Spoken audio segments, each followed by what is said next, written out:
کامیابی کے لیے سب سے اہم اور سب سے ضروری چیز عقیدے کی صحت ہے، لیکن مختلف مواقع پر مختلف عنوانات سے اپنی امت کی تربیت کرنے کے لیے نبی اکرم صلی اللہ تعالیٰ علیہ وسلم نے نجات کے لیے مختلف چیزیں بیان فرمائی۔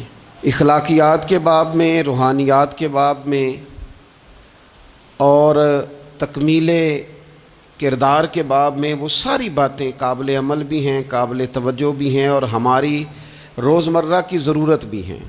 مختلف مواقع پر نبی پاک علیہ السلام نے مختلف چیزوں کا بیان فرمایا، اور جہاں جہاں بھی جس چیز کا بیان فرمایا وہ اپنی جگہ ایک بڑی اہمیت رکھتی ہے اور بڑی طاقت رکھتی ہے۔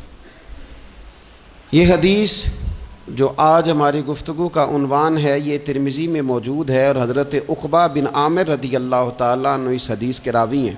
یہاں بھی انہوں نے نبی پاک علیہ السلام سے نجات کا راستہ پوچھا ہے۔ بہت ساری سوچیں، بہت سارے نظریات، بہت سارا فلسفہ، بہت سارے سمجھانے والے، بہت سارے قائل کرنے والے، اپنے اپنے انداز میں خیر کی بات بتانے والے لوگ ہر دور میں موجود رہے، لیکن بہرحال حرف آخر وہ ہے جو مدینے والے محبوب نے بیان فرمایا۔ نبی اکرم صلی اللہ تعالیٰ علیہ وسلم سے حضرت عقبہ بن عامر رضی اللہ تعالیٰ عنہ کہتے ہیں کہ میں نے عرض کیا، قلت یا رسول اللہ صلی اللہ تعالیٰ علیہ وسلم من نجات، کہتے ہیں میں نے پوچھا کہ یا رسول اللہ صلی اللہ تعالیٰ علیہ وسلم نجات کیا ہے؟ اللہ تبارک و تعالیٰ نے نبی پاک علیہ السلام کو یہ اعزاز عطا فرمایا ہے کہ حضور نہ جوامع الکلم کے ساتھ دنیا میں آئے، اور حضور فرماتے ہیں انا افصح العرب، عرب سارے ہی بڑی فصیح و بلیغ بات کرتے ہیں، کھلی بات کرتے ہیں، لیکن عربوں میں سب سے زیادہ بات کرنے کا سلیقہ اللہ نے مجھے عطا فرمایا ہے۔ یہ حضور علیہ السلام کی شان اقدس ہے کہ بہترین انداز میں حضور تھوڑے جملوں میں گہری بات، الفاظ کے لحاظ سے وہ بات مختصر ہے اور مفاہیم کے لحاظ سے اتنی وسیع ہے کہ سارے سمندر اس کے اندر سمو دیے نبی پاک علیہ السلام۔ من نجاتو، بہت بڑی بات پوچھی، بڑی وسیع بات پوچھ لی، یا رسول اللہ نجات کیا ہے، کامیابی کیا ہے، فلاح کیا ہے؟ تو نبی پاک صلی اللہ تعالیٰ علیہ وآلہ وسلم نے 3 باتیں ارشاد فرمائیں۔ سب سے پہلے حضور نے نجات کے لیے جو بات ارشاد فرمائی وہ بڑی قابل غور ہے اور سمجھنے والی ہے۔ حضور علیہ السلام نے پہلی بات ارشاد فرمائی، فرمایا اگر تو نجات چاہتا ہے تو اپنی زبان کو اپنے قابو میں رکھ، اپنے بولنے پر کنٹرول کر، تول کے بولنا شروع کر، اپنے لفظوں کی حرمت کا خیال کر۔ اپنی زبان پر جو بندہ کنٹرول پا گیا، یہ پہلی علامت ہے نجات کی۔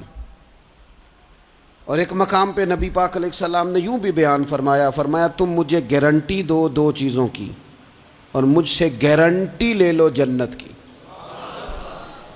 فرمایا تم مجھے اپنی 2 ٹانگوں کے درمیان شرمگاہ کی اور 2 جبڑوں کے درمیان زبان کی گارنٹی دے دو، اور میں اللہ کا محبوب ہو کے تمہیں جنت کی گارنٹی دیتا ہوں۔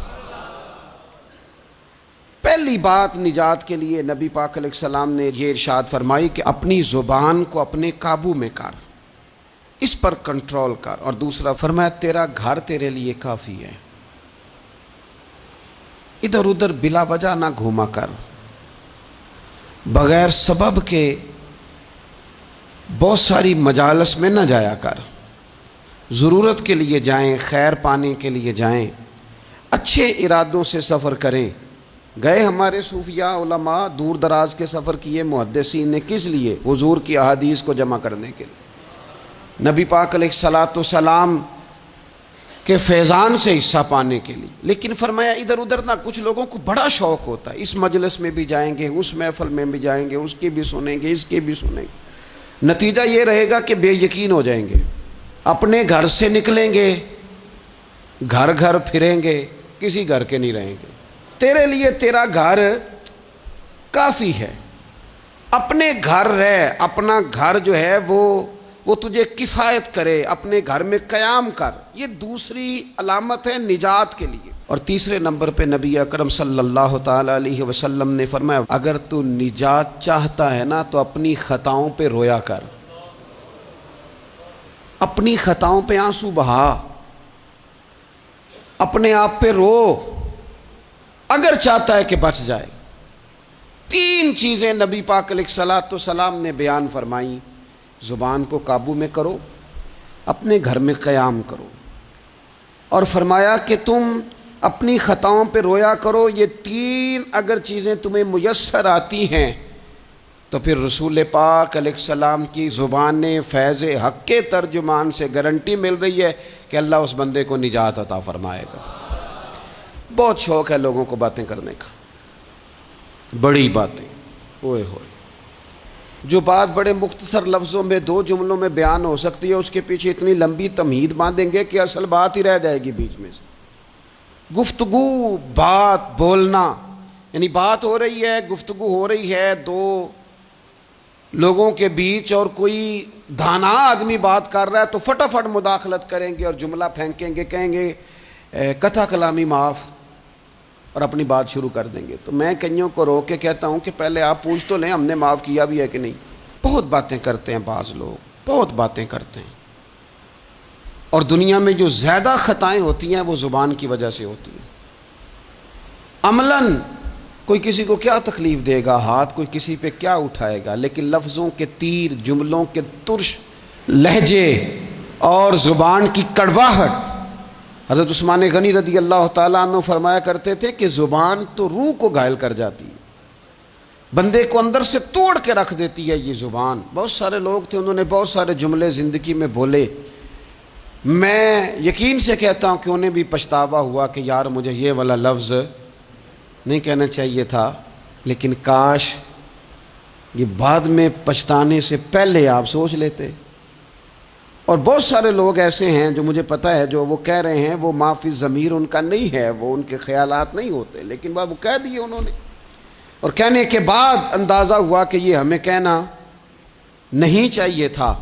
دوسرا ارشاد فرمایا کہ تو اس طرح کر، اپنے گھر کو نہ لازم پکڑ لے، تیرا گھر تیرے لیے بہتر ہے، تیرا گھر تیرے لیے کفایت کرنے والا ہے۔ شریعت اسلامیہ میں نا رہبانیت منع ہے، سارے حقوق چھوڑ کے بندہ گھر میں بیٹھ جائے، حجرے میں بیٹھ جائے، یہ منع ہے، لیکن کچھ دیر کے لیے وَتَبَتَّلْ إِلَيْهِ تَبْتِيلًا، سب سے کٹ کر اللہ کے ساتھ جڑ جاؤ۔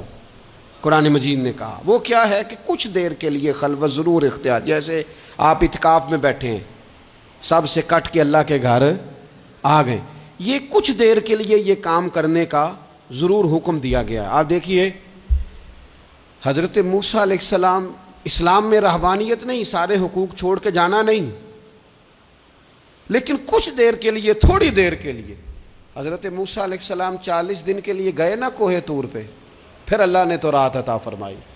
وَإِذْ وَعَدْنَا مُوسَىٰ 40 لَيْلَةً، ہم نے موسیٰ علیہ السلام سے 40 راتوں کا وعدہ لیا۔ نبی پاک علیہ السلام کتنے کتنے دن جا کے پہلے غار حرا میں بیٹھے، پھر اللہ تعالیٰ نے وحی عطا فرمائی۔ تو کچھ اپنے گھر میں وقت گزاریں، عبادت میں وقت گزاریں، اللہ کی یاد میں وقت گزاریں، سارا وقت گھومنے میں پھرنے میں ضائع نہ کر دیں۔ کچھ لوگ ایسے ہیں عبادت کے لیے بٹھاؤ تو تھکے ہوئے ہیں، اور ان سے کو کہیں جانا ہے تو وہ تیار بیٹھے ہیں، تو کچھ اوقات اپنے اس پر بھی لگائیں۔ اور تیسری بات جو ارشاد فرمائی گئی وہ یہ ہے کہ اپنی خطاؤں پہ رویا جائے۔ ہم نہ بڑا تبصرہ کرتے ہیں، بڑا رونا آتا ہے کسی کی مظلومیت پر، کسی کے دکھ پر، ملکی حالات پر، لوگوں پر، اچھی بات ہے، لیکن نجات کے لیے ضروری ہے کہ انسان اپنی خطاؤں پر بھی روئے۔ اور نبی اکرم صلی اللہ تعالیٰ علیہ وسلم نے فرمایا کہ اگر تمہیں اللہ کے خوف سے آنکھ سے اتنا قطرہ بھی نصیب ہو گیا جتنا مکھی اور مچھر کا پر ہوتا ہے، تو اللہ تبارک و تعالیٰ اتنا بھی تمہاری آنکھ سے آنسو نکل گیا تو جس طرح بھینس کے تھنوں سے نکلا ہوا دودھ دوبارہ تھنوں میں نہیں جاتا، تم بھی دوزخ میں نہیں جاؤ گے۔ اور 2 آنکھیں اللہ کو بڑی پیاری ہیں۔ یا رسول اللہ کون سی؟ فرمایا کہ جو رب کی رضا کے لیے پہرا دیتی ہے۔ اور ایک وہ آنکھ جو اللہ کے خوف میں آنسو بہاتی ہے. یہ دو آنکھیں اللہ کو بڑی پیاری ہیں. تو اس لیے یہ 3 باتیں آپ نے نہیں بھولنی. ایک تو یہ کہ اپنی زبان کی حفاظت کریں. ایک اپنے گھر میں، مسجد میں، اجرے میں کچھ دیر بیٹھ کے اللہ کو یاد کریں اور کوشش کریں کہ بغیر وجہ کے گھر سے نہ. اور تیسری بات یہ کہ اپنی خطاؤں پر آنسو بہانے کی کوشش کریں. اللہ تعالی ہم سب کو سمجھنے کی توفیق عطا فرمائے.